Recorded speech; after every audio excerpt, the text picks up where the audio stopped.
Spy X Family Man, as people can see of the image, the last episode came out at least until October today. I guess I class this as season 1, so even though there were only 12 episodes. But my goodness, man, I really love this anime. So I mean, there were 1 or 2 issues that I'll speak about a bit later, but I just love the concept, the idea of like this kind of fake family, and just how it all kind of got together. One of them obviously. Oh, sorry. By the way, spoilers. By the way, for those who haven't watched. Oh yeah, this is spoiler alert for this section. It's a spoiler discussion.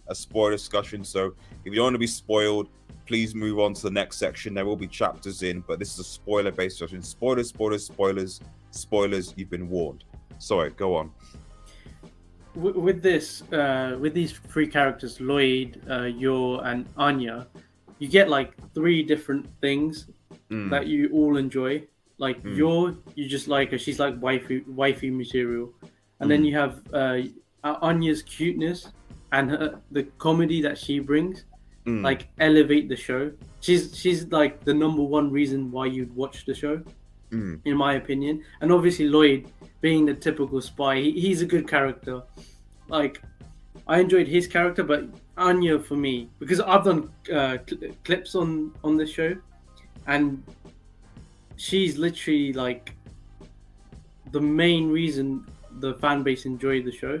And yeah, should we start from episode 1 and move on? I mean, we don't have to, I guess, go from episode, but I guess maybe like, what would you think were the most memorable? Because I guess maybe get into a little bit later, but I did feel the criticism for me was that I felt that the latter episodes weren't necessarily as good as the earlier ones, in my opinion.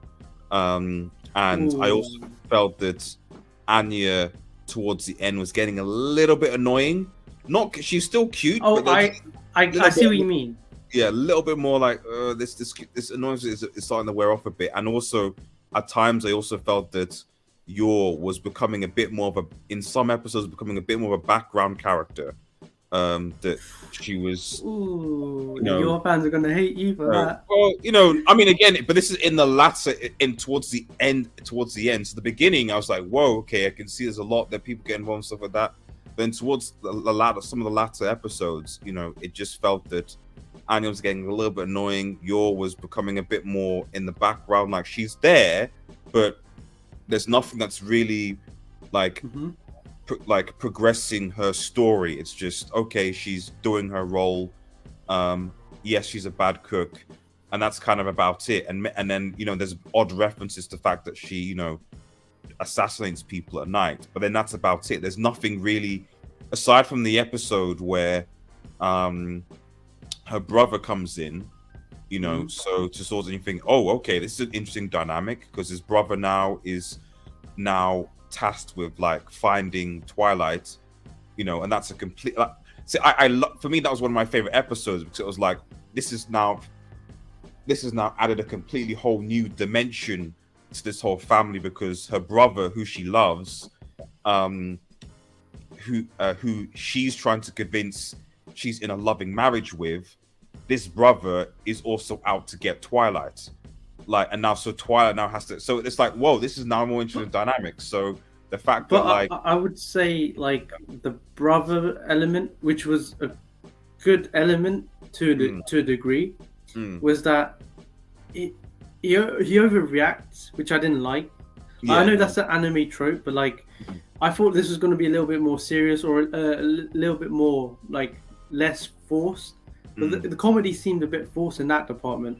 And I didn't like one thing about Yor, is that she keeps over like doing her character in the sense that she thinks about assassinating and killing a bit too much. Like, I get it is a comedy, so you will overdo things, but it was getting a bit tedious. I kind of see where you're coming from. Yeah, she's like becoming one trick pony exactly.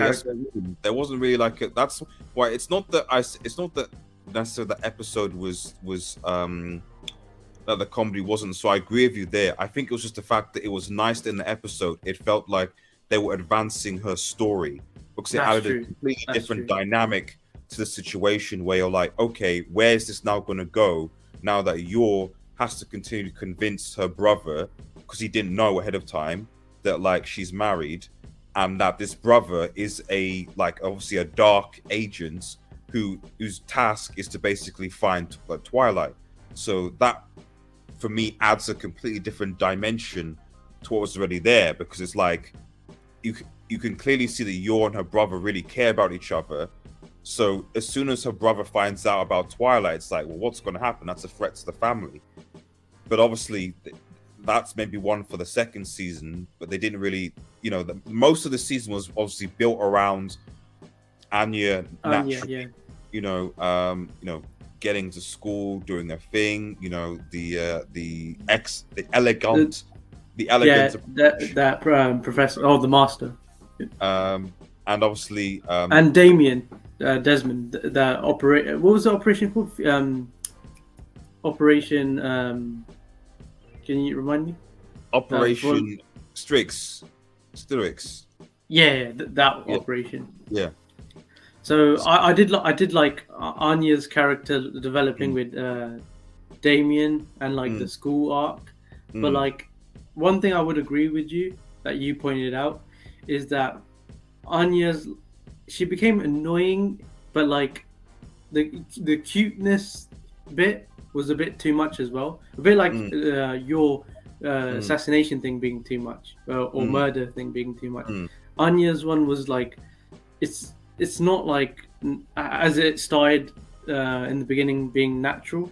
Like it was just it suits the scene, but like as it went on, it was like, oh yeah, Anya did her thing, waka waka, or so exciting. Like Yeah.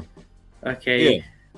Like I said, I just think that, like I said, for me, this still overall is a very good season. oh It's just yeah, that, we don't want to over criticize. It's no, of just a course not. comedy. But... It's just a comedy. It's lighthearted.